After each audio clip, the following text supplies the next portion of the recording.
Hello. How's everybody doing? Hope everybody's doing well. I'm done for the year. You know, I'm done for the. I'm not going to work tomorrow, so I'm done for the year. I don't know what to do with the next couple of days, but I'm going to find some use for them. I promise you. There's not much to talk about. We just found out that the 10 guy, the chairman, the absolute one of the absolute worst wrestlers in the world, Shawn Spears, is now a free agent. Uh, here's I'm going to tip my hat to his upcoming TNA contract, and he can work with some of the other worst wrestlers in the world, like Brian Myers, for God's sakes. And that ought to be great. We'll talk about that. I guess we'll also discuss Sonia Deville, and her gun charge apparently is gone now, so that's great. And I guess we'll do this New York Post New Year, the wrestler. Uh, they got some kind of thing where it's like wrestler of the year and all that kind of stuff. I guess we'll go through that just for kicks, for ish and giggles. And I guess we'll use that to do my own 3 count awards. I did the 3 count awards like 3 or 4 years ago, and I kind of forgot to do them ever since. But it doesn't mean anything. All right, I won't be here long. I'm probably gonna be here about 40 minutes. Um, so again, hopefully everybody's here. Hopefully everybody's enjoying themselves and gonna enjoy their holiday. Again, I'm going to be chilling. So, Shawn Spears, one of the most useless pieces of garbage to ever put on a pair of wrestling boots, apparently is leaving AEW. Now he is one of the All Friends from All Friends Wrestling. He was Cody's friend, if I remember correctly. He wasn't Cody's best friend like Matt Cardona, but he was one of Cody's friends, which is how he ended up getting a job in AEW. So, if I remember, let's take a look at that, because I want to make sure that that's the case, because I don't want to spread false information. But I'm pretty sure Shawn Spears is Cody's friend, and that leads me to some fear that Cody Rhodes is going to absolutely kind of bring his friend into WWE. I'm not interested. Not interested. Cody's already trying to bring him in. I'm not interested. Not interested, Cody. No. Nope. We don't want that. We don't. Oh, they were in OVW together. That's why they're friends. Uh-huh. All right. So this goes back to Bleacher Report. Apparently they did an in-depth article on Shawn Spears and Cody Rhodes, them having a feud in AEW. This is in 2019. So they talk about this thing here, and it's supposed to be some kind of breakdown. And it says the friendship between Rhodes and Spears wasn't highly publicized before the chair shot. When Cody ate that chair to the dome piece. It says AEW set the larger stage with their feud through the YouTube series Road to All Out. AEW established Rhodes and Spears' history of camaraderie during their time at OVW, Ohio Valley Wrestling, WWE's former developmental territory. There, the two were a tag team and won the promotion's tag titles twice. In 2006, Spears taught a young Rhodes only a handful of professional matches into his career about the business. It all started in OVW. It started with me, Spears said in an interview with Jim Ross. He came in and I taught him to wrestle. Those were his words, and he made it public knowledge. He's a leech. Well, this goes into the work element of it. So they went together in OVW. They were tag team partners, which explains why they're good friends. So again, All Friends Wrestling, you bring in your buddies, and Shawn Spears is one of those guys. He was up Cody's ass, so here he is. He's useless. He's garbage. This guy spent like 10 years in NXT, right? Like a really long time in NXT. And he's also the guy they kept trying to push in AEW, but they keep forgetting that the guy doesn't have any charisma. He has no personality. No, his only gimmick was yelling 10. That was his gimmick. Anyway, Today of all days, on the holiest of holy days, December 28th, 2023, Shawn Spears announces that he is leaving AEW. Take it to his Twitter account. Shawn Spears says, "What a time it has been. Thank you, AEW, for allowing me to be there from the ground level. It's been a fantastic 5 years of growth and personal development. This is a personal choice, and one that is best for me and my family at this time. Thank you all, staff and talent alike, for the memories. Hashtag number 10. Ah! Ah! I'm sorry. Just the thought of that music playing in the Royal Rumble, and oh my God, it's right there. I got a migraine immediately. Just the thought of Ty Dillinger returning. Oh, it makes me want to Earl, bro. Oh my, oof. Oh, that indigestion. Oh, this is not good. This is so much not good. It's a whole lot of not good. This guy sucks. He did the hashtag number 10. That blew my wig off. I'm so sorry. I'm so unprofessional. And he says, "I love you guys. I really do." So yeah, he was. He married to Peyton Royce. I didn't know that. Very cool. They're about to have their second baby. Also very cool. I think he runs a wrestling school with what's that other guy? Tyler Breeze. I think they run the school together. Is that Tyler Breeze and Ty Dillinger's school? Let's take a look. I'm gonna look it up. Flatbacks, if I remember correctly. What is this? Flatbacks Wrestling School. Who are the teachers? Yep, it's Shawn Spears and Tyler Breeze. Yeah, I don't think Tyler Breeze is retired formally, but I think that he has been informally retired. He hasn't come back. He hasn't gone anywhere else either. Like, since he got released from WWE, I think he's simply just been doing like shots here and there and working at the school. He hasn't really done much of anything. Oh yeah, they should never have hired Shawn Spears. Never should have had a job in the first place. You know, he never should have had a job in the first place. What animes do I plan on watching? Well, I was tinkering with the idea of Gundam, but I don't know which Gundam. And I was told to just start from the beginning. And I was like, I don't know, man. Like, the only thing about the Gundam stuff is it's a lot of it. And it's like, I know they have like series and different stuff like that, but I'll get into it. I also want to see that record of Lotus War. I also want to see that. I caught up on Undead Unluck. I watched all 12 episodes of that. I watched all 12 episodes of the second season of Goblin Slayer. I've watched Undead Unluck is one of those things I probably should have read the manga. I saw the manga in the comic book store. I just kind of like, I don't know. I don't know. And I just didn't pick it up. Now it's at like number 15 or something like that. So I'm just going to be an anime only on that. But I did like the series so far. I'm probably going to end up going a little bit backwards on my anime, of course, which I usually do anyways. I almost always go back. But I think I'm going to go to Record of Lotus War. I'm probably going to start that tonight, actually. And I've jumped back into watching the original Star Trek. I watched the first season of Reacher. It was okay. I watched Yu Yu Hakusho. That was amazing. I wish I had read them. Do you know how much money manga companies lose by not reprinting material? Like, when they heard that there was going to be a Netflix Yu Yu Hakusho, they should have reprinted Yu Yu Hakusho in its entirety. I would have gone out and bought that. It's amazing how much manga go out of print, and you can't find that shit anywhere.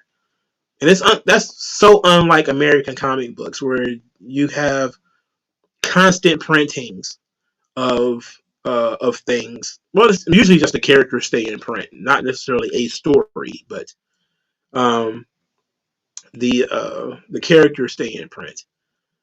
But it's amazing to me that they release fresh content for like a show like Yu Yu Hakusho, but they don't reprint the series. It's ridiculous, you know. But they are reprinting Hellsing, and I've been getting that. And they told me that they were reprinting Trigun, and I'm going to get that too. But we'll see. We'll see if they actually reprint it. But I know like Berserk and Dragon Ball and Naruto, that stuff never goes out. But Yu Yu Hakusho, can't find that shit anywhere. Um, watch Hajime no Ippo. It's a boxing anime. Boxing. I'll probably watch one episode to see how it is. Blue Eye Samurai. Did you get a chance to see it? Some say it's woke done right. Oh, it's woke done right. Blue Eye Samurai. Never heard of it. Let me look it up.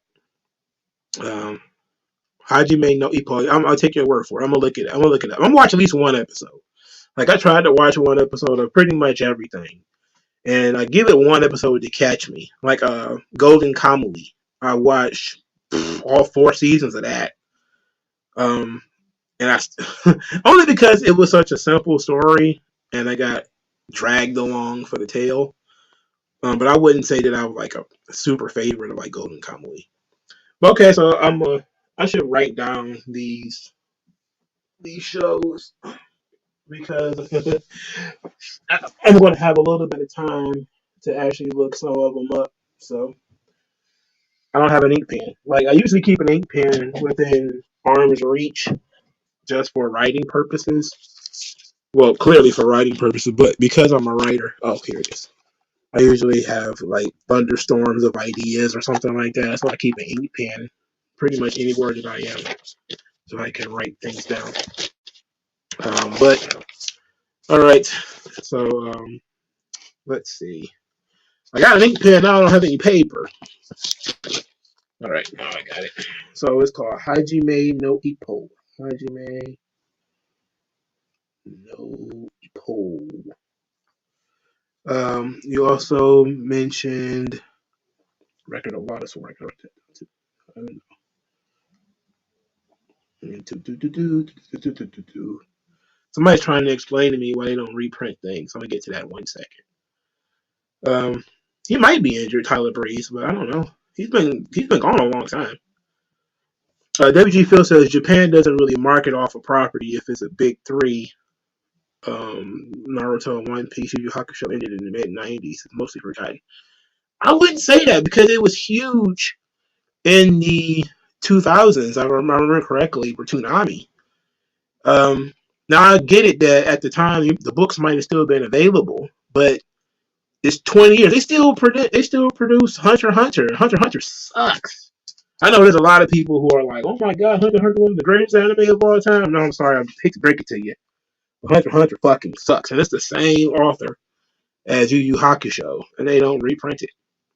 They still reprint Inuyasha, and Inuyasha's been off the air forever. Inuyasha is still being printed. They just created the Inuyasha spinoff anime, not anime. Oh, anime and manga.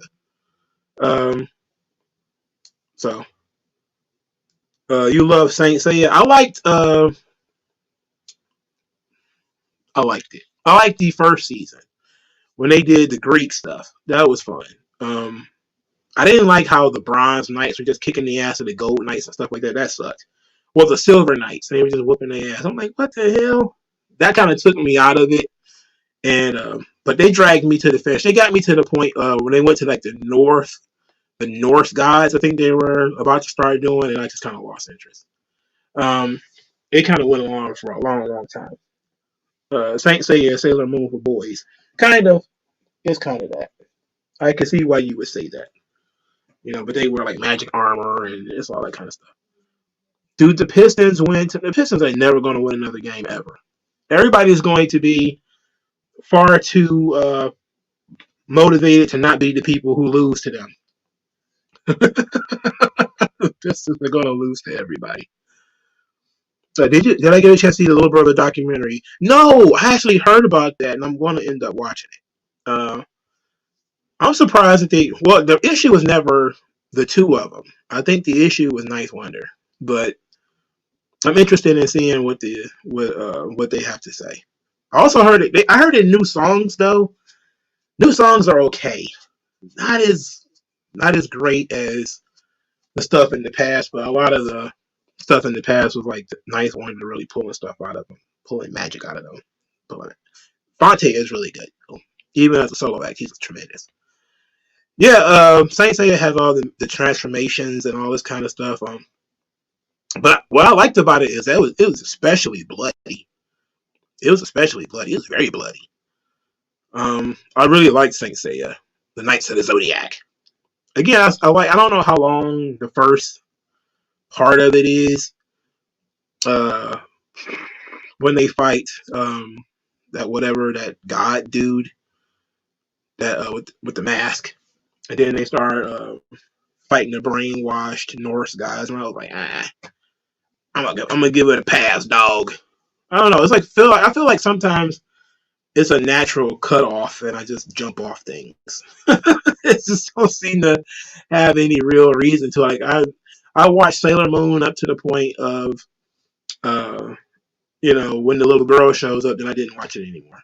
And I was thinking about actually reading the manga up to that point, but then I looked, and the manga's like there's like 3 volumes, and that's it. Like what's the rest of this shit about? you know, but I wouldn't do that for like a manga or anything. I refuse to listen to Mansoor and Mace. They keep doing too much butt fuckery. They keep doing cum jokes and all that other weird stuff. So I'm just kind of like, you know what? I don't really care what these guys have to say, really. But I'm pretty sure they have a lot of stories to tell. They was in WWE for a long time. Hogan era, Attitude era, you know the answer to that. The era that had Jake the Snake Roberts and Roddy Piper and Jimmy Snuka and Ted DiBiase and the Macho Man and Dusty Rhodes, and you're never going to have a roster like that again. From 88 to 91. God. Jeez. Can you imagine having a roster like that? They made some really good creative decisions at that time, but they also made some shitty ones. The shittiest one, of course, is Sergeant Slaughter being the world champion. I mean, it's just a weird thing. Oh, Vince. That felt like something that Hogan talked him into. It didn't feel like a natural. Vince McMahon's like, Sergeant Slaughter, I'm going to make you a world champion. I don't know about that. But it seemed like they just wanted to have another Iron Sheik, but the Iron Sheik himself was far too old and cracked out at that point. Even though he was probably still in decent shape, he was the shits. He was completely out of it. And they didn't have anybody else to make the Iraqi sympathizer. But I don't understand why you need to have an Iraqi sympathizer anyway. You probably could have done Hogan and somebody else. But who? I don't know. That's the question. But turning Sergeant Slaughter a heel, especially when he was on G.I. Joe, was some really nasty work. Truly nasty work. Hogan has been baptized. Yes, I saw that. A Hulkster. He's doing it for Jesus now, brother. A sheet to know Joe. What is that about? I'm going to write it down. I'm going to put it on my list. To be fair, the Attitude Era had Rock, Austin, Triple H, Kane, Hardy Boys, etc. at the same time. True, but look at the booking of like Kane. I mean, it was disgusting. The book, if Kane was booked strong through the Attitude Era, he'd be great and be worth talking about. It's another boxing anime. Oh, okay, but yeah, you had some really talented dudes in the Attitude Era. True indeed. Kurt Angle was there. Jericho was there. But just look at the depth of that 3 or 4 year stretch from 88 to 91. Ric Flair came in at that time, man. He was 40 or something like that, but Ric Flair was there. You got to see Bret Hart climb from being a tag team wrestler to being the world champion in 91, 92. Well, 92 is when he won the title. You just had a lot going on. And then you look at the depth of the stories all across the card. Like in the Discord, I was watching Royal Rumble 1991. There was some incredible stuff happening on those shows. Like there was some incredible stuff happening on there. They had Savage Blast Warrior in the head with that scepter. Oh, that was violent. It was nutty. Everything that involved Savage Warrior was great. Same show, they did Ted DiBiase and Virgil's breakup. Oh my God. And then Roddy Piper, who was not really a particularly good commentary guy, on commentary, absolutely going ape. It was great. That was a magical time, dog. Like I watched Royal Rumble 2002. It's actually much better than I remember. I really don't like the Attitude Era Royal Rumbles. It was 2002. Not really a huge fan of like the Attitude Era Royal Rumbles, but that one was pretty good because that one had like Maven eliminate the Undertaker, the return of Mr. Perfect, the spot where the Hurricane tries to chokeslam Triple H and Stone Cold Steve Austin at the same time. There was some really entertaining stuff in that Rumble. It was much better than I remember. I just didn't like the Triple H one. I just didn't like Triple H. But Mr. Perfect was huge in that match. He was jacked to the gills, bro. He was clearly on steroids. And he was bloated. He was so big. It was crazy. But we probably should have watched the Royal Rumble tonight. Because I want to watch Royal Rumble 2004. But Top Dog says the Ruthless Aggression era had a nice roster too. In 2005, for example, Cena, Triple H, HBK, Batista, Carnage. Yeah, that was a very strong time for WWE. And that's what brought me back. It was so many guys to get into. Pause. There's just so many stories, I guess you could say, that were interesting. And I think I told you that it was the Eddie and JBL story, like completely out of nowhere, that brought me back into wrestling. Even though my brothers had me watching TNA at the time, because they were really into TNA. When I saw JBL at the border chasing Mexicans, I was all in, bro. I was back. I was like, we back. But so it was great. Oh yeah. Yeah, people usually have to remind me to do live streams, but I'll start letting everybody know what I'm doing. Like I usually will not tweet something out, but put something in the community tab before I go live. But today I didn't really get home until like 7:00, so I was late. You never understood why TNA never partnered with All Japan. They're very similar. They partnered with New Japan, and then they partnered with AAA. So they had a lot of partnerships at the time. WCW in 96 and 97 was top tier NWO versus Sting stuff. Yeah. Yes. I will say yes. Because you had the top of the roster was very old. And that was my problem Hogan was fun because it was watching Hulk Hogan do something different. I mean, I'm speaking from my perspective, of course. I had grown up with Hulk Hogan. So him turning heel, I was like, this is fresh, this is different, this is new. But a lot of the other stuff in WCW felt old to me. Like Piper, he felt old. Flair, he kind of felt old. Flair was always fun, but he felt old. A lot of the lower to mid card guys I felt was Brown. He never really got a run. I liked Chris Jericho when he was in WCW. I was a big fan of Raven. Diamond Dallas Page before he blew up. Eddie Guerrero before he really blew up. It's back when I was into work rate stuff.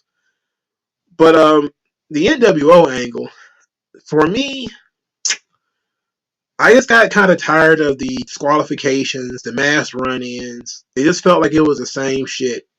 But it took a while. Like in 96, 97, it was still pretty new. They wasn't doing it a lot. But I think of like at that midway point where I felt like, almost every other Nitro main event is going to be a disqualification. Or every other match is going to be a run-in. And that's kind of how I feel like with wrestling and WWE in general. It's something that they took from, well, that became a big thing in the Attitude Era too. Tons of disqualifications, tons of countouts. The matches don't matter. And they did kind of teach their audience that wrestling doesn't really matter that much. I was watching Royal Rumble 1995. Diesel and Bret Hart, where you had Bob Backlund interfere. Then they restarted the match, and then Owen Hart interfered, and then you had a bunch of other people jump in there. I'm like, what the hell? They was having a solid ass match too, and I'm like, well, this is typical WWE shenanigans. They teach you that the match doesn't really matter because they'll just pay-per-view disqualification, or they'll restart the match, which is like a really weird thing. They did that with Jeff Jarrett and Razor Ramon. Jeff Jarrett clearly won the match by count out. He goaded Razor Ramon into continuing the match, then he lost, which is actually not bad. But on the same show, you did the fake count disqualification stuff. It's like, I didn't like that. But that's WWE for you. What I mean is TNA and All Japan had their moments of success, and then the fallout happened. Well, that's true. Ruthless Aggression had some very good WrestleManias. I will agree with that. They had better WrestleManias than the Attitude Era. That absolutely is true. So I didn't like the Attitude Era WrestleManias. I didn't like their Royal Rumbles. And that to me is the linchpin of if I actually care about the product, really. If you can't get the Royal Rumble right, and look, it's not like the Royal Rumble was bad during the Attitude Era, but it was largely irrelevant. A lot of times who won the Royal Rumble did not matter when it comes to who main evented WrestleMania. Like it didn't matter. Like The Rock won the Royal Rumble, and ended up being a fatal 4-way at WrestleMania. Like, what the fuck? What the hell is the point? Vince McMahon wins the Royal Rumble. Stone Cold Steve Austin still managed to main event WrestleMania. Like, what? So it's like, yeah, you're supposed to go for the ride, the twist and the turns and everything, but they turned the Royal Rumble into just another match where, pretty much Vince McMahon can win and we'll, dick around until Stone Cold Steve Austin ends up with his match at WrestleMania. And I'm just kind of like, ugh, I don't like it. And plus, when you look at most of the card, it's like, you can just tell that most of these people are goddamn irrelevant. Most of the people who are on the roster are absolutely irrelevant. And they treated them like they were irrelevant. That was a big problem with the Attitude Era is guys were booked, the top guys, Triple H and Rock and Austin and, to a lesser degree, Undertaker. They were booked so strong that the most of the other guys weren't even competitive. Which just made it such a big surprise when like Jericho or Benoit or Angle could get in there and hang with them. Because they were booking Steve Austin pretty much to be bulletproof.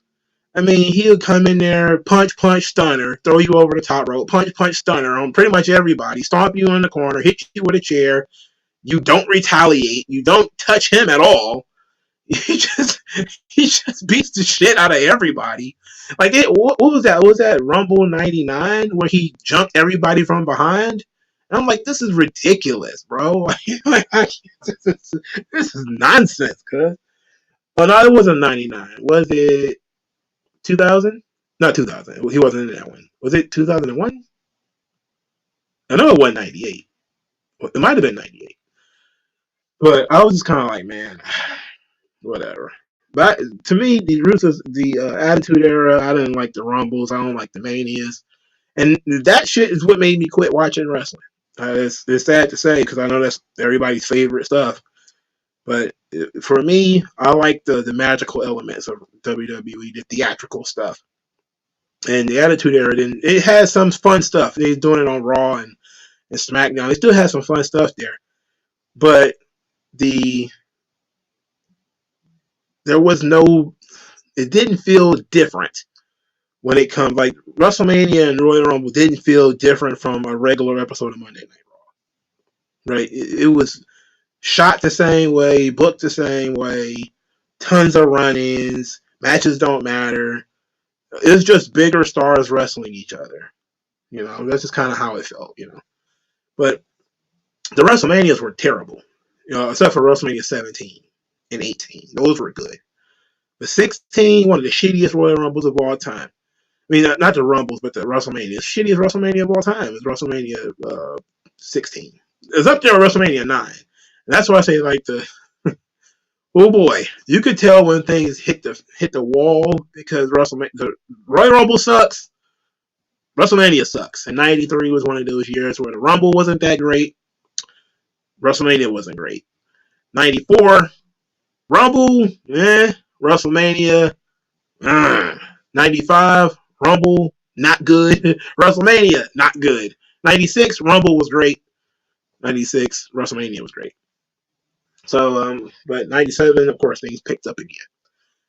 But that's how I look at it. I always put the Rumble and WrestleMania together. I very rarely see a great Rumble and a shitty WrestleMania. Or a great WrestleMania with a shitty Rumble. Except for WrestleMania 30. It had a shitty Rumble with a great WrestleMania. But that was because they course corrected in terms of with putting Daniel Bryan in the title picture. The PG era had really good games too. Park and Hunt, what's up? Top Dog says the Ruthless Aggression era had better video games than the Attitude era. Well, I think it becomes with better technology. 2000 or 1998. 2001 or 1998. Or when Austin attacked everybody from behind. It was whatever year he was like the target. He ended up winning anyway, but he was like the guy that everybody wanted to eliminate from the Royal Rumble. Like Vince put a bounty on him. Like that was cool. Like I like that idea. And I wish they would bring that back. It's like, but you can only you have to have like one champion or something like that in order to do that. That's why I didn't hate Royal Rumble 2016. Was because it was all versus one, and Roman had to defend the title against everybody in the Royal Rumble. That was a great hook for me. And I don't like when they gimmick the Rumble. I can't stand the gimmicks. So that one versus all was kind of like, I don't know, not really a huge fan. But I liked it how it turned out in the end. I didn't like Triple H winning, but I didn't like Triple H versus Roman Reigns. But at the very least, it had a good hook. The title was on the line. Roman had to start the show. He had to start at number one. And, so it kind of tells a story throughout the show. Unfortunately, WrestleMania was what it was. It would have been so much better if Dean Ambrose had won that match and turned heel and joined the Authority. How much better would that have been if Dean Ambrose had turned heel? M Studios, I feel like the Ruthless Aggression era for the most part is better than the Attitude era. I like it more. I'm not even going to hold you up. Even like some of the single brand pay-per-views, I like them more. I don't even like Attitude Era pay-per-views. Like, I watch them, and the crowd energy carries the show, if you want to be honest. Which is good, because the crowd is an important part of the show. But to me, it feels like the crowd really kind of carries the show. And some of the stuff that it kind of goes on too long, like some of the the diva segments and stuff like that, kind of go on for a really, really long time. Who had a better career outside of wrestling, Stone Cold or The Miz? Well, clearly The Miz. But that's because he was successful before he got into wrestling. Steve Austin, he could have been something in terms of acting. I actually like Steve Austin's movies. They're really traditional action flicks. He did The Condemned. It's one of my favorite action movies, actually. It's a survival movie about all of these guys who are,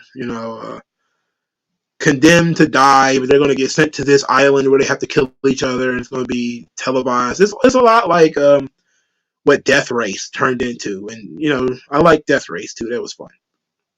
The first one. I didn't see the second one. Of course, Death Race ain't shit but Twisted Metal, but whatever. top dog because I hated Stone Cold beat Kane clean in '98. People getting on Hogan and Cena for beating people they should. Man, I'm telling you, that's one of the things right there. That along with Steve Austin, see, as bad as that was, Steve Austin almost beating Undertaker and Kane together. I was like, this is some bullshit here, man. Like, this is like they booked that triple threat match and they both couldn't beat him. I'm like, what? That's why when he lost at SummerSlam '99, I was like, this is some horse shit. He lost to a double arm DDT to Mick Foley. What? This is the same guy who Undertaker and Kane together couldn't beat him. What? Oh God. Ugh. Ugh. Wow, that was shit. He said they booked Kane into a corner. They did. They booked Kane into a corner. They did. It was a difficult thing, but they should have just left it alone. Like by saying that Kane loses, he's gonna set himself on fire. All right, well then he wins. Okay, he didn't have to lose the belt the next night. Like let him be a difficult opponent for Steve Austin to beat. Why do you have to beat him the very next night? Why did you have to do that? That literally didn't make any fucking sense. Austin tried to explain on his podcast how it was good for the Kane character because it showed him that he was different and he was making a change in his personality. I'm like, get the fuck out of here! You just wanted to beat him. There's no way. If I was in that room, I'd have been like, you gotta be kidding me. We're not doing that. We're gonna at least save it for SummerSlam, for Christ's sake. Who did he wrestle at SummerSlam that year? Because I know that was at King of the Ring when he won the belt, right? So oh yeah, he lost it to, is that when he lost it to Foley? SummerSlam '99? But I was like, oof. No, that was '98, wasn't it? Kane won the belt in '98, right? Yeah. It was King of the Ring '98, yep. Because Undertaker had thrown Mankind off the cage earlier that night. He wrestled Undertaker at SummerSlam '98. Why didn't he just wrestle Kane at SummerSlam '98 and do something else with Undertaker? So that was dumb, bro. That pissed me off so bad because they had really did a good job of booking Kane up to that point, even though it was still, but he was still very strong. And then he just lose to like regular ass old Stone Cold Steve Austin. I'm like, bro, get out of here. But that Undertaker and Kane triple threat match, and they couldn't beat them together. I was like, this is dumb. And then I was watching. It was the Undertaker Kane match where they had to wrestle each other for the title, the vacant belt, because Stone Cold got stripped of the title for losing the triple threat match. Because they got pinned by both of them, which Darren Miles so eloquently put here. So they do the match, and Steve Austin beat both of them, and then counted them down with nobody getting pinned. It's like some of the biggest crock of horse shit I've ever seen in my life. I'm like, Undertaker is just laying there, Kane's just laying there, and Steve Austin just goes 1, 2, 3, ends the match. And I'm like, what? For starters, how is the match over? Who's pinning who? And I'm just like, this is garbage, cuz this is garbage. And I was very disappointed in that. I was hot. And this crazy thing is I watched this like a month or so ago. So I was years removed from it. I was still like, I don't remember this match happening. And I was like, ugh, this sucks. This is bad. This is real bad. And people they make fun of like little shit in the PG era, like when the camera burst in Dean Ambrose's face in the what was that, the Hell in a Cell match or something like that. They make fun of stuff like that. You don't realize that the Attitude Era had tons of stupid shit like that in the match. It was boy, that was bad. That was bad, dog. I was like, oof. That was the shit. That whole Steve Austin '98 run, I was like, bro, what is going on? What is going on? He just can't be stopped. Like he beat Ken Shamrock in a submission match with using no submission holds, bro. Like it was ridiculous. He knocked him unconscious and then put him like in a what was that, like a crossface or something like that, and then tapped him out. I was like, bro, what is this? I remember that same thing happened with John Cena on Raw, where he beat like Chris Masters and Kurt Angle in a triple threat submission match, and then I watched the internet blow up off that. They're like, there's no way Cena should win this match. And that was the night I think they created the STFU. And I watched people have a meltdown that Cena won that match. And my brain went back to Stone Cold Steve Austin beat Ken Shamrock in a submission match by knocking him unconscious. Like, bro, don't give me that shit. Don't give me that. Right, he could have used $1 million dream, but he didn't. I think he beat him with a chair or something like that, and just put him like on a crossface, and then moved his hand like he was tapped out. It was crazy. Now they did little stuff like that where it could have been fun, like the where they did Vince McMahon was the referee and he had to count the three with his own hand. So Steve Austin counted it in his hand using Vince's hand. That was slick. But there was a lot of other stuff that happened. And I was just like, get out of here. And The Rock never had no shit like that. The Rock never had got super pushed like that. The Rock got over on people verbally, and they didn't get much of a return. And it was all about making sure The Rock looked cool. But it wasn't nearly as chaotic as Steve Austin. I mean, Steve Austin was going in there just hitting random people in the head with chairs. I'm just like, damn, people don't retaliate. They don't go look for him and nothing. Even like notable tough guys like Farouk just get their ass beat by Stone Cold Steve Austin. They don't go looking for him. They don't try to retaliate to him. Nothing. Like he just kicks their shit in and that's it. I'm just like sitting here like, wow. We sit here getting told how tough these guys are, and none of them even try to put their hands on Steve Austin. And then I heard like it did. I forget what I think it was an Eddie Guerrero DVD. They did they said, Steve Austin picked Eddie Guerrero to be his opponent for his comeback match. And I'm like, I never saw this before. So I go and I watch the match. It's 4 minutes of Steve Austin just bumping Eddie Guerrero around and pinning him with the stunner. I'm like, bro, what the fuck is this? It's not a match. This is a squash. You know, he kicked Eddie Guerrero's shit in. Like, what is this? I wouldn't have put this on like I don't know if it was on a Steve Austin DVD compilation or whether it was on Eddie Guerrero's DVD compilation. It was on one of them. But I was like, man, this sucked. This was stupid. When they did the same thing for like Ric Flair, when they put Eddie Guerrero and Ric Flair on there, at least they had a real match. You know? I think they had the Road Wild match because Flair and Eddie had a couple of really good matches. They had one on Nitro. But they also had one at a pay-per-view. They had one on like Road Wild or something like that. And that one was really good. I think the Nitro one was probably better. But when they say like, oh, Stone Cold Steve Austin versus Eddie Guerrero, it's a classic. I'm like, I never saw this before in my life. And then I realized why I never saw it before in my life. It's 4 minutes, probably 6 at the most, of Steve Austin just kicking Eddie Guerrero shit in. And then that's it. And I was just like, oh! And then I'm like, huh? So it's not a surprise that, it wasn't until Austin got taken out that Benoit and Eddie and all those guys Kurt Angle started to get over. Because Austin was kicking the shit out of these dudes, man. They couldn't get over at all. Like, he's beating the shit out of these guys, man. It was ridiculous. Like, he made Undertaker look like shit. Like, there was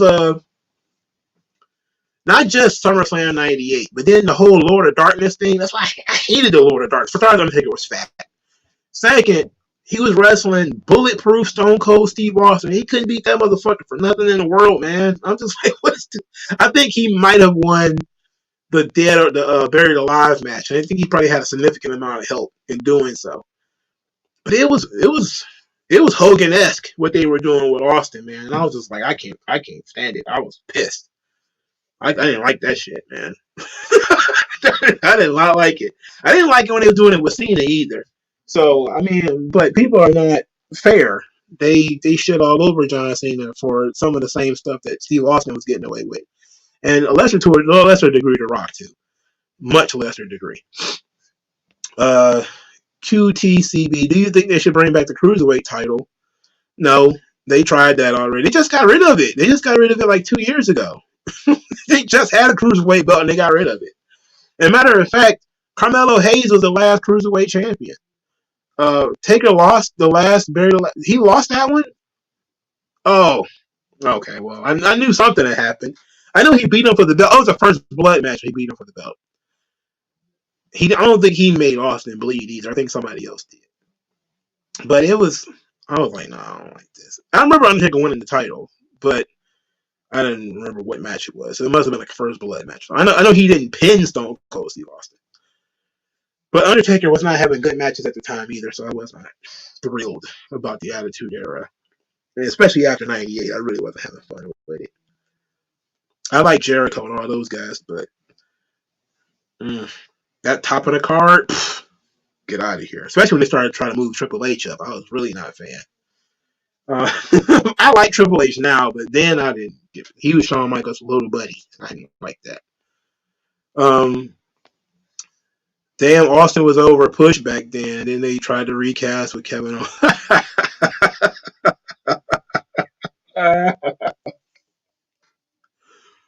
I mean, if you just go back and again, I lived the Austin super push, man. It was funny at the time, but you look back at it now, especially when you look at all the potential that could have been there if he'd have worked with people and not been he had a huge ego, but if he'd have worked with guys, he could have did a lot more, and the roster probably could have been a lot stronger when he left. Like The Rock actually worked with dudes. Like The Rock had, even though I don't like how they booked The Rock and Booker T, I didn't like that feud because they booked Booker T like he was a fake ass Rock, and I think that was disrespectful. But considering that's what Vince Russo was doing, they just worked with that. But at least The Rock worked with Booker T. Like he worked with them. They had lengthy matches. They had a feud. He didn't get steamrolled. Austin was steamrolling fucking guys. I'm talking top guys too. I'm like, God damn, if Undertaker can't beat him, who the hell can? Like who can beat him if Undertaker can't beat him? So I'm just like, it's a very weird position to be in. But Austin got the main event, main guy push. I mean, it is what it is. You can't attack him too much. He was highly successful, but probably could have crafted that thing a little bit better to be a little bit more fair to some of the heels, for Christ's sake. Now, the heel roster was kind of weak because he's mostly feuding with Vince, and he's beating Vince's ass every week pretty much. Vince's cronies was just a menagerie of guys that didn't have anything really to do with each other. And that was part of the problem, too. Like, Big Boss Man was cool, but they could have brought in some other guys that were similar and maybe just let those guys bump for Austin.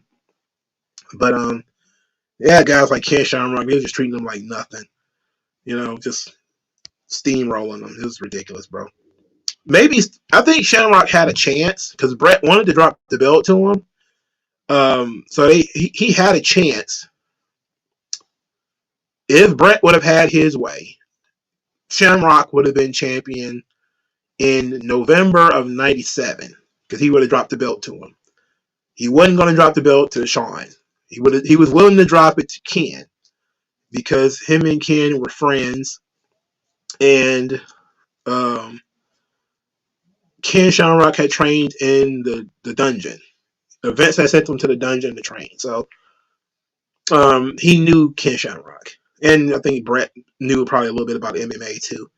So it was a small window there where it seemed like they could have given the belt to Shamrock, but they weren't going to do that because for starters, part of the issue was they refused to book Shamrock like a legitimate tough guy. He was, but he was dealing with Shawn Michaels, who was being silly. He's being silly as shit, like all the time. He's doing the Generation X stuff, and he's not taking anything seriously. There's like, I think what did Shawn do? He did something silly when he was doing business with Ken Shamrock. I think he had like a lollipop in his mouth or some crazy stuff like that, where he was basically just burying Shamrock and not taking him seriously and all that other horse shit. So that didn't help. And then their pay-per-view didn't draw. So they worked on the Generation X, the pay-per-view, December of 97.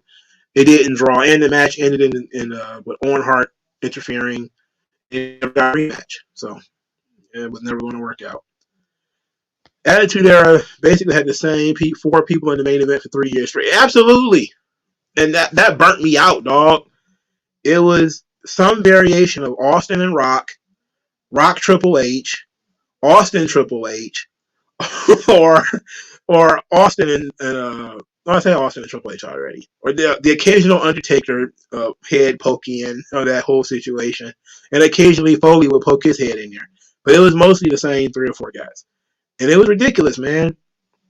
It was boosted by some of the crazy stuff that was happening underneath, like Jericho and Chyna and Kurt Angle was coming up, and Benoit and the TLC matches, the Hardy Boys, Edge and Christian, they were boosting the cards quite a bit.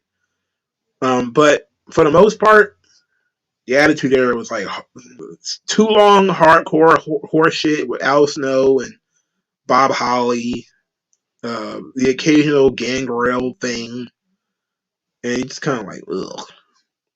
Test. Test. AJ3 says, I never understood why Vince never put Test in the triple threat match at Survivor Series or Triple H tomorrow. They were never going to go with Test. It was never going to work. Who was boosting Test back then? Was it Shane or was it Stephanie? One of them was boosting Test back then, and they wanted Test to try to get that shot, but it was never going to happen. It was never going to work. I don't remember a single Test promo at the time. And Attitude Era, you really need to have promo skills in order to get over. I don't remember a single Test promo. And then once they cut them on TV, it was never going to work out. Once they did the whole Triple H stole your girlfriend and married her and all that, it was over. It was over. Bulldog looked like a dad. Oh, he was bloated. That back injury in WCW really did him in. He was bloated and slow, and it was the shits. I felt bad for him because I was a big fan of British Bulldog. And when he came back in, like, I think it was 98, 99 when he came back, I thought, but Bulldog in 99, I think it was, he was like when Ricky Steamboat came back in like 92, where it seemed like he was waiting for something. Like he was just waiting. It was like, you're playing, what's that, double dutch or something like that with the jump ropes, and you're waiting to jump in. That's kind of what it felt like. And then next thing I know, Bulldog is getting beat up by The Rock, and I think he got rock bottom and dog shit or dog food or something like that. And I was just like, oof, God, that was horrible. Like, this was horrible. He's not even competitive. And that's why I was like, man, that sucked. I felt bad for him. He was wrestling in jeans all the time. But I know that, he just needed a job. He was down bad. He needed a job, and that's all it was. But that shit sucked. I felt awful. But I still can't watch Bulldog in the Attitude Era. It sucks. It's not good, man. He never should have went to WCW. He never should have left. M Studio says, we saw Undertaker versus Rock Austin at least once a year on pay-per-view from 97 to 2002. And it never was good. Like, 97, the Cold Day in Hell match was probably the best match that they had for me, that I liked. And even that match had outside interference because it had the Hart Foundation outside the ring. 98, they had the SummerSlam match. They had the matches with Kane and all that. I didn't like none of that shit. The Undertaker, Steve Austin, SummerSlam 98 match, it was okay. It was okay. 99, the Lord of Darkness, they did that feud that involves all that other stuff. I didn't like none of that. 2000, Austin was mostly gone. And 2001, I don't remember Undertaker versus Austin in 2001. That would have been American Badass. Where did they work? I think they did a triple threat match or something like that, right? They was part of that triple threat match, I think. But I wasn't a big fan of Undertaker versus The Rock matches or Undertaker versus Austin matches. I don't know why. It's just, they never clicked with me. You know, Woke, you're my favorite IWC commentator. I appreciate that, man. Thank you very much. I wish we got Brett and the Ruthless Aggression, Brett versus Angle, Brett versus Eddie. It would have been so much. The crazy thing is, Brett was, he would have been in his early 40s, but he still would have been able to hang with those guys because physically, Brett was still good even when he got kicked in the head in WCW. He worked a style that was believable.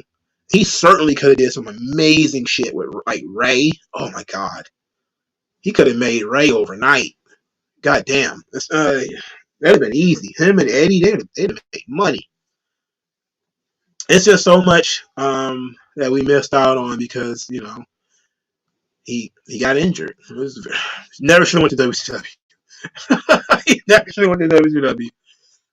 To be fair, Kurt Hennig was another one they missed the boat on. When he came back, they basically put him on heat, and then that was it. But Kurt Hennig, he was bloated, but he could have did some really good stuff too with those guys in the later Ruthless Aggression era. He could really did some guys. He could have did some really good shit with like Kurt Angle and some really good shit with like Chris Jericho and Benoit and RVD. Man, I wish we could have got like some real good matches out of those guys. I'm pretty sure they wrestled on Sunday Night Heat, but I don't fucking watch that show. Who would watch that show? I'm not watching that shit. Fans complained about seeing Orton versus Cena 100 times, but are quiet when they see Taker versus Triple H 1,000 times. Or the crazy thing is these guys will wrestle 100 times on like Raw, you know. So you would be like, But the Ruthless Aggression era is when I really started getting frustrated because they would do weird shit. Like they did a Shawn Michaels versus Goldberg match on Raw. They never did that match on pay-per-view. They did it on Raw. Like they did Shawn Michaels versus Rob Van Dam on Raw. I was like, why would you do it on Raw? Like you have single brand pay-per-views that really don't draw, and you give away Shawn Michaels versus Rob Van Dam on television. And then, of course, it'd be some butt fucking finish where, you know, a bunch of people get outside interference, count outs, a bunch of stuff, like whatever. Kurt Hennig got fired for shooting on Brock Lesnar, which is the craziest thing in the world when you think about it, especially in hindsight, is 40-some-odd-year-old Kurt Hennig, who is bloated on steroids and drugs, decided he's going to take down Brock Lesnar. He's gonna take down Brock in a shoot match. That was great. That's alpha male shit right there. And since Kurt Hennig and Roddy Piper are like the two druggiest motherfuckers from the 80s, that was excellent shit. You know, I love that. That was a great story. Then he went to TNA and tried to brag about it, which is wild. But I thought it was great. You know, I just wish he did. They weren't doing anything with him anyway, man. So why not try to take out Brock Lesnar 10,000 feet? Why not, man? They ain't doing shit with you no way. You might as well go ahead and try to take out Brock. It says, imagine young heel Cena versus Bret Hart in a feud where Bret complains about hip hop culture. I think he'd have been a little too old at that point. Because Bret was 35 when he won the title. That was in 1992. 10 years later, he'd have been 45. So he'd have been in his mid-40s when Cena really was just coming into his own. Which means he'd have been almost 50 by the time Cena had enough heat to wrestle him. So I don't know. He'd have been old man Bret at that point. Could he have still gone? Probably. But I don't think the match would have been as great as just a few years before. When I think if he'd got to like wrestle like Jericho, oh God, I could just imagine like if he'd got to wrestle Jericho and Eddie, and got to wrestle Benoit in WWE, he got to get in there with Shawn again. I think him and Shawn probably would have made up a lot sooner if Bret could wrestle. You know, it'd have been better. You know, it'd have been better. I don't know. He probably wouldn't come back to WWE immediately anyway because of the Owen Hart thing, but. If he could, and he would have, that'd have been something special. You know, they probably would have had to keep them apart though. They probably would have put Brett on SmackDown. He said, "I knew your hatred for the Big Show when he debuted in WWE, and Vince tried to push him hard and failed. Your dots on the Big Show playing characters like Kishi and Shuster. Let me tell you something. I remember when I first saw that son of a bitch. When he first came to WWE, and I had seen him in WCW, clearly. But when he came to WWE, I was like, okay, it seems to me that they're going to try to make him Vince McMahon's heater, right? And he's going to go in there and he's going to be the guy who's going to protect Vince from Steve Austin. Nope. Steve Austin beat him within 3 weeks. If I remember correctly, he beat him like a week after he debuted, if I remember correctly. And I was like, there we go. I mean, it was simple business, one stunner, that was it. And it's like, god damn, you know, like just big fat piece of shit. Oh, big fat piece of shit. I love Rey Mysterio. I love me some Rey Mysterio. I really do. Without a doubt. The Macho Man was even older. Like, that was a weird thing. Like, Macho Man would have been 50 something in the Ruthless. I wish he would have come back just to do character stuff. I don't know if I want to see him like wrestle, but just to do like a one-off match here or there, yeah. Like if he got to wrestle like Shawn Michaels, that would have been great, or Chris Jericho, that'd have been awesome. Kurt Angle or something. But I'm just trying to imagine in my brain Randy Savage on Raw in like 2004. You know, considering his last days in WCW, he was massive. He was jacked to the gills. He wasn't the Macho Man. You know, he wasn't the guy that everybody had remembered. You know, the tassels and the hat and all that stuff. He wasn't doing that shit anymore. So I don't know if it would have worked out, you know, but I love me. I wish the Macho Man was still around right now, really.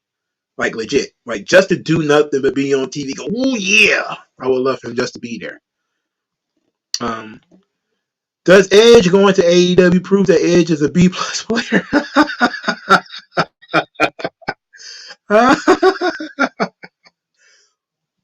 I'm not gonna lie to you. I always thought Edge was like a B plus player, like legit.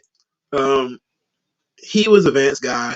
It's not that he can't do anything. He could cut promos. He got charisma. But I just never really saw Edge as the main event heel that Vince saw him as. Vince saw him as the main event heel. He's the arch nemesis to John Cena and all that. I didn't see that from Edge. I didn't see him as being like John Cena's Roddy Piper. Like I liked Edge, I did. But I felt like he was over pushed. Like he was world champion like 14 times or some nonsense like that. He was champion way too much, and then he dominated SmackDown too. I was not a fan. He did his fair share of jobs, but I felt like Edge was in his zone between 2004 and 2007, and then a little bit of 2008. But after that, I was like, man, they pushing Edge way too hard. Like, he's still world champion in 2012. I'm like, oh, God. Like, are you serious? I did like his match with Batista. Like, he had that last chance match with Batista. I like that. That was probably my favorite Edge Batista match. But I'm not really I always thought Edge was a B plus player. He's just he's a talented guy. The thing is, being B plus is not the worst thing in the world. Right? There's some really good B plus players out there. Edge is one of them. He's a 5 utility player. He can do everything. It's just I don't think he was the draw that the push was like. They pushed him way too hard compared to his talent level, as far as I'm concerned. But he certainly was, the right guy to put the belt on. He certainly was the right guy, to do the ECW invasion and all that kind. He was the right guy for that. I think they had an issue with they didn't know what they wanted him to be a babyface or wanted him to be a heel. Then once they decided heel because they found Cena, then they found Batista, like, okay, well, heel. And once they went with that, he improved quite a bit. But that middle area where they weren't sure whether they wanted him to be a babyface or a heel, I wasn't a fan. And then afterwards, when he became like the top heel and he was doing stuff with Vicky Guerrero and he had his own stable, I was like, this sucks. This sucks. Everything about La Familia sucked. Vicky sucked. Chavo Guerrero, one of the most useless people in the world. The Edgeheads, they blew chunks. I was begging for JBL to come back at that point. But I think at that juncture, JBL was either on Raw or on one of his ousters from WWE. I don't remember which one it was. Would I sleep with a tranny for $1 million? I had to live with myself afterwards, so I don't think so, man. I don't think I could do it, man. Wait a minute. Is it a female to male tranny? Like, is it one of those studs? Oh, no, because they could be even more unattractive. Jesus. No, I don't think I could do it, man. Because even if you say nobody else would know, I would know. And I like to, I like to not have regrets. Like I would like to not have regrets. $1 million with this inflation, it's not the same anyway. If Brett had a retirement match similar to Flair, who would you have retired him? The gold medalist Angle and old rival and Shawn, legend killer, early Viper Randy Orton, up and coming CM Punk. Well, what year was we talking about with him retiring? Because you could have done Angle. If he's retiring early to mid 2000s, I think Kurt Angle would have been a perfect opponent, and I think he would have even agreed with that. If we're doing mid to late 2000s, then Randy Orton would have been a perfect opponent, and I think he would even agree with that. It would have been great for Randy. If we're talking about late 2000s, let's say 2010, 2009, and Brett's finally starting to wind down, and he's gonna be done with it. I still wouldn't have gone with CM Punk. I probably still would have gone with Randy Orton. I probably still would have either been Kurt Angle or Randy Orton. I think Randy Orton could have got a huge rub out of that. I'm pretty sure he would not have wanted to do the Shawn thing. I'm pretty sure there's some other guys, maybe Jericho might have been in the conversation. But I think definitely he would have preferred Kurt Angle or Randy Orton. And I think he probably would have worked with either one of those guys. I would have loved to see Macho Man and The Rock. Man. Wow. You got me. I'm about to start tearing up. I love me some Macho Man. If Brett managed to wrestle in the Ruthless Aggression era, yeah. If he could have just made it a couple more, not even the Ruthless Aggression, just a couple more years. Just if we could have got him to 2003, we would have been great. Would have been great. We could have got Brett in 2003. That would have been great. Didn't need him until 2010. We could have just got him in 2003, 2004. Would have been fine. Even if he got to 2002. After WWE went out of business and he got to come back, that would have been great. But he was still bitter at that point, so maybe not. Maybe he wouldn't have. Do I think Edge should have stayed? Yes, but the conversation is, did Triple H really want him that badly? And he wanted to work with Christian, so there it is. But I definitely think that he should have had his last match in WWE. That's how I feel. But then again, I'm a WWE fan. And I think that him, wrestling as Adam Copeland ain't really working out. That's because of Tony Khan's booking, for Christ's sake. It's not good. It's not good. Shawn Spears sucks. Do I think JBL should have another world title run? The thing is, he didn't really need it. I thought they were going to give him the belt on Raw because it seemed like it at the time, and then Batista steamrolled him. But I thought that's what they were going to do. He could have made a decent world heavyweight champion, but at that point, he was pretty much on the downslide. When he won the U.S. belts, and I think he won the IC belts, and so they gave him all the belts, but another run as world champion. Like, where do you put that? You know, you take it from Batista to give it to him.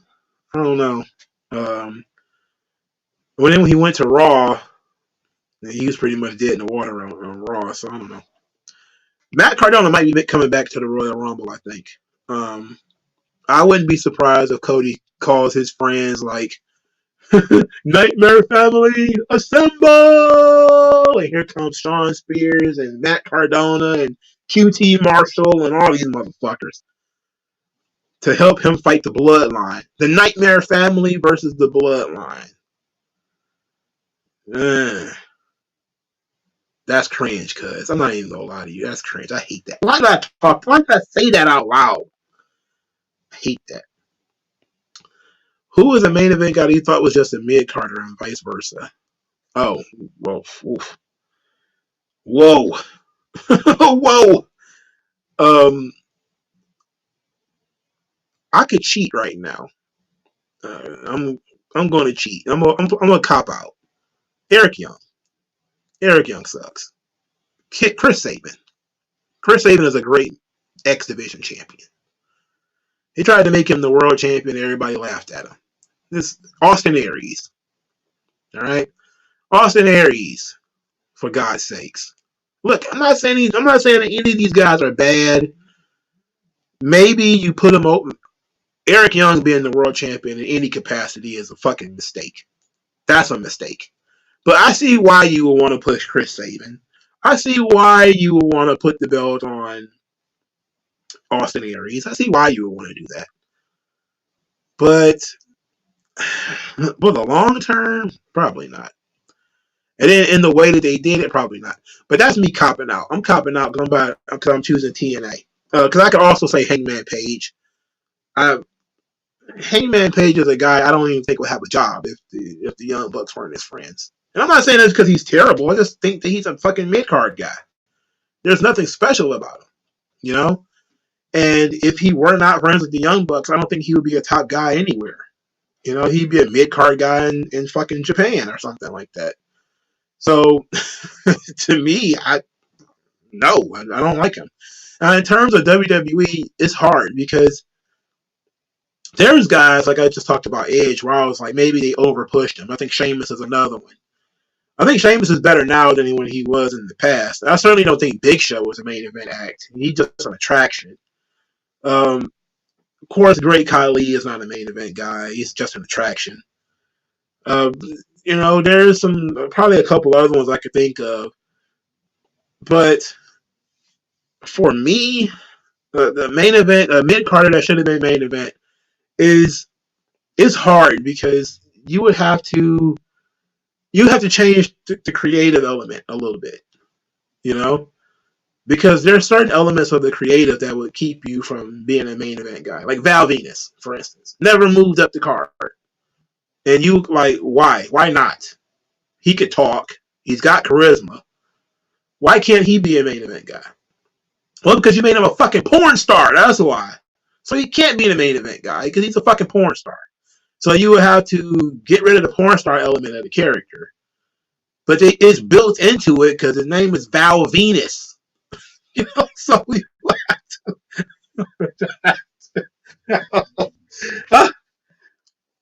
he's just never going anywhere. And I think Val Venus has so much potential. Nevertheless, when it comes to his personal political opinions right now, but I think he had a tremendous amount of potential. He was one of the super over mid-card guys who just got steamrolled by The Rock and Steve Austin and Undertaker. He just was never competitive, never got a chance to really work with other high-level mid-card guys like Jericho or Angle or anything like that. It's just that glass ceiling for Val Venus was bold. It was bold. It was not good. And I don't know why it happened. I don't know where it came from. Like, what did he do that he was never able to move up the card? You know? I don't know. But I liked him. Goldust, clearly, should have been in the main event. Should have been world champion multiple times over. It probably should have gave Goldust the belt in 96 or something. I don't know how you would do that to make sure Sid got his title run in But maybe Sid shouldn't have got it, and it should have gone to Vader. Vader should have gotten it, but Shawn wasn't going to let that happen. And Sid was a backup for Vader. So how do you get Goldust in? But Goldust was really there. 95, 96, Goldust probably should have been the world champion. Most over character in the business, getting a lot of mainstream attention, and he cut his balls off by, toning the character down a little bit. A little way too much. He probably should have been world champion at some point in 96. I think a Goldust Shawn Michaels feud could have been money. Especially if they did it similar to the Goldust Razor feud. Problem with that, they had already clipped the character and there wasn't nothing they could do. But they did have a match on TV. They had a Thursday Raw match. Thursday Raw Thursday. Goldust Shawn Michaels for the WWF title. I love that match. I don't remember when that match was. I remember watching it on TV though. Yeah, Goldust should have been a world champion. At some point before they decided to give him the tournament to like an S&M freak, because it was over at that point. And once he became like an S&M freak and all that shit, there was nothing you could do. That's nothing but mid-card stuff right there. Once he starts wearing skirts and bras, and yeah, there's nothing you can do about that.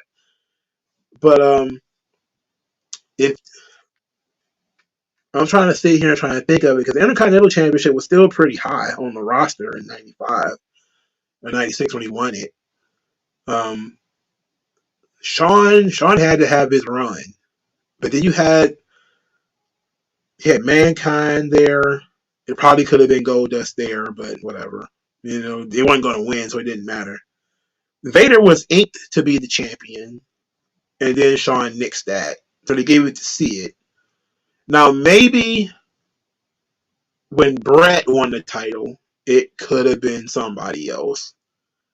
But they needed Bret to win so they can do the feud with Austin. So he had to win the belt. So where do you put Goldust in this conversation? You just don't know where to put him.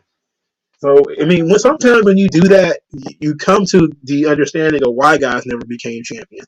There's nowhere to put him. Vader was more over and was booked stronger and was supposed to win the title at SummerSlam, or Survivor Series rather, and it never happened. So what do you do? I mean, you put Sid in that position. It was the right guy at the right time. That's what people wanted. If they'd have put Goldust there, I think you probably would have had the same thing, but Goldust would have been interesting. But then I don't know. I just can't figure it out. I can't figure out how you would put him in there.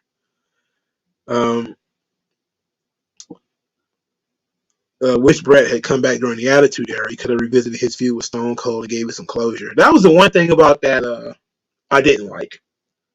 Is that Austin never beat Bret. He never beat him. And Bret won every match they were in.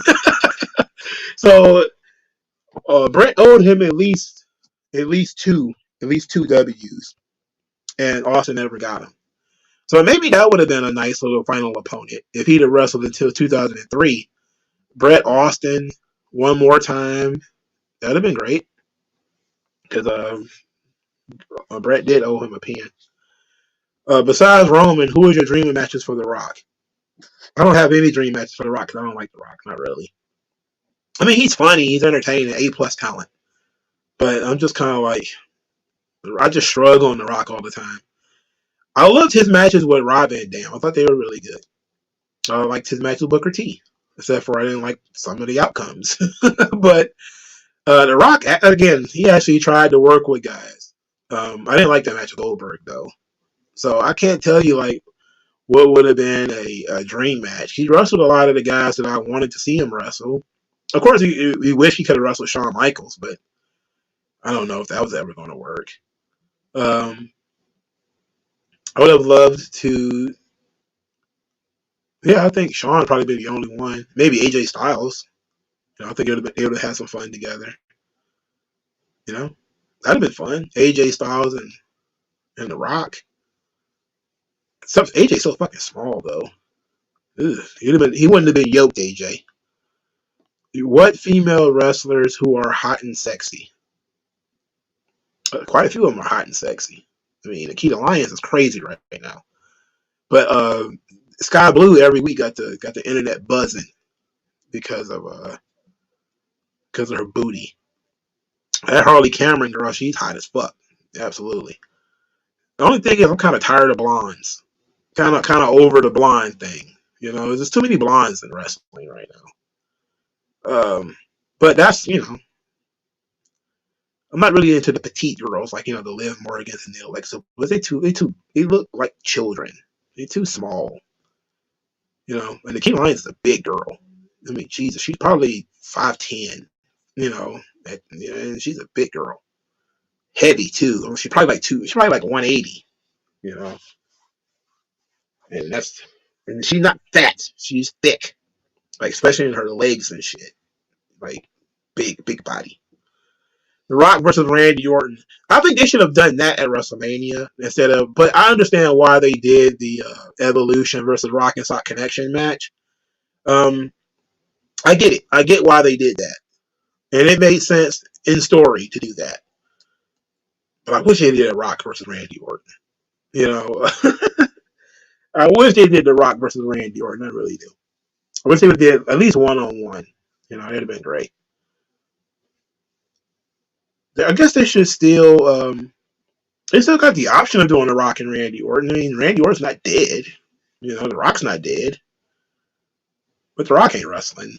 If the Rock is wrestling Roman, then that's it. And he's not wrestling nobody else. I'm pretty sure that's going to be it. And if he ever wrestles Roman, that's going to be the end of that whole Rock wrestling thing. It's probably going to be the end. Close the book on that. Mongo, who is more useless, Shawn Spears or Juice Robinson? Shawn Spears. Shawn Spears is useless. Juice Robinson, at least he does these antics where he screams and stuff and he makes faces and shit where, he looks like the honeycomb character. It's slightly entertaining. Shawn Spears, he got a mohawk, man. Like, what the fuck? Fucking guy got a mohawk. Go cut your hair, you asshole. Cora Jade is hot as fuck, especially after she returned with her new titties. She showed up with her new titties. The glazed turkey thing she's got going on is kind of off-putting. Oh, I'm gonna hold you up. The glazed turkey thing she's got going on with the tan is hilarious. But she is hot. She is hot. Who do you think had to go through harder adversity, Daniel Bryan or Cena? Well, considering Daniel Bryan got his shit kicked in pretty much every week by the Authority, and they kept doing stuff where he'd win the belt and they'd take it from him, which I thought was actually effective storytelling. He won the belt, then they found some way to take the belt from him. Very effective storytelling. I like that. Cena, I mean, he wrestled JBL and he won. They tortured Cena in like 06 and 07. They tortured him a little bit. But he was still winning matches he had no business winning. And Cena's cruised in 2008 forward. He pretty much cruised. He really had to. He got beat up a little bit. Umaga put his hands all over him, and he had to suffer through some shit with Big Show. But outside of that Money in the Bank cash in, Cena didn't really get throttled that much. Well, I guess he did. I guess the JBL stuff, put him through the ringer, but not to the degree of Danielson. Danielson was just getting his shit kicked in all the time. Then he had the whole thing with the Wyatt family. I think that was attached to that. Then he wasn't even in the Royal Rumble. Then he lost the Royal Rumble. Oh yeah, that was all bad. He had to wrestle Triple H. He had to wrestle twice in one night. It was crazy. Yeah, so I'm gonna go with Bryan, which is why he remained over, because that underdog gimmick, it works when you do it right. How about that? How about it? You do the underdog thing and it actually turns out well.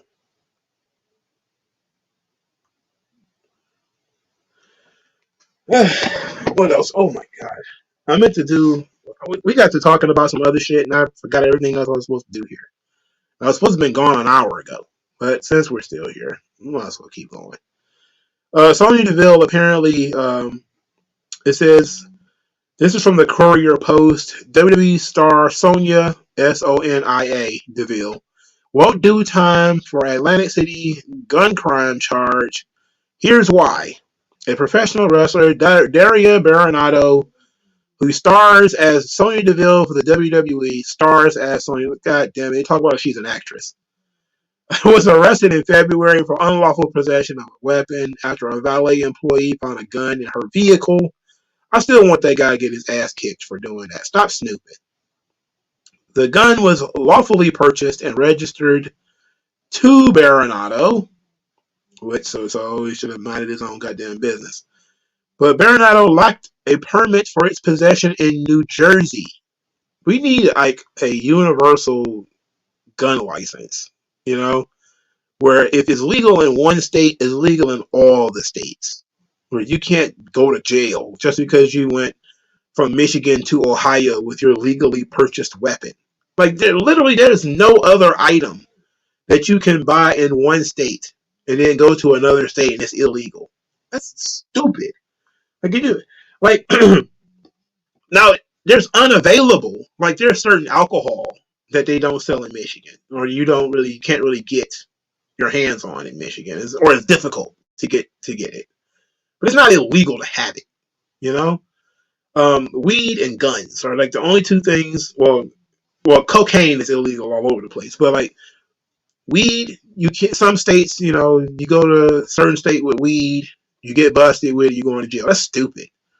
If you legally purchased it, who gives a shit? If you just, you know, happen to cross a state line with it, we definitely need to do something about that, because I'm not a big fan of that. But it says Baronato, a Shamong native who moved to Florida, resolved the charge by completing 6 months in a pretrial intervention program in late November. Says this, the Superior Court judge in May's Landing approved her entry into the program on May 25th. The prosecutor's office said on December 27th, the prosecutor's office said it consented to her admission based on a 2014 memo from the state attorney general's office. The memo makes entry into a diversion program routine in cases with this fact pattern, the prosecutor's office noted in a statement. Baronato and her attorney could not be reached for immediate comment. It says she was the target of a potential life-threatening stalking incident in August 2020 when a man entered her Florida home during the night with a knife, chemical spray, zip ties, and duct tape.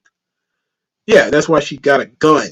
You know, fucking idiots. She should be able to have a gun. It says the 10-page memo said incarceration was, quote, neither necessary nor appropriate for, quote, otherwise law-abiding persons who inadvertently violate New Jersey gun laws. It said that the defendants must be under the, quote, misimpression that their possession of a legal weapon in their home state will be unlawful. Wait, I'm sorry, let me read that again. It said that those defendants must be under the, quote, misimpression that their possession of a legal weapon in their home state will also be lawful in New Jersey. All right, so if you think that having your gun that you legally purchased in, let's say, Texas, will also be legal in New Jersey, then you're available for this program. Guess what? It should be legal in New Jersey. What good reason for there not to be? Outside of stupid New Jersey laws. It said prosecutors, depending on the circumstances, could either consent to a pretrial intervention request or could pursue a non-custodial probationary sentence. The option of a diversion program previously was available only in cases that presented, quote, compelling and extraordinary reasons. So, she doesn't have a gun charge anymore. I hope that she sues the guy who rummaged through her stuff and got that gun, because he needs his ass to be sued. All right, that's pretty much it. That's all I got. We're not going to even bother with the New York Post thing. Who cares? But thank you guys for stopping by. Hope you guys have a happy new year. I do not know if I'm going to do a Sunday live stream. We'll see. But until then, thank you guys. I bid you adieu. I was about to do my Kenny Omega, but I decided not to. All right, peace out.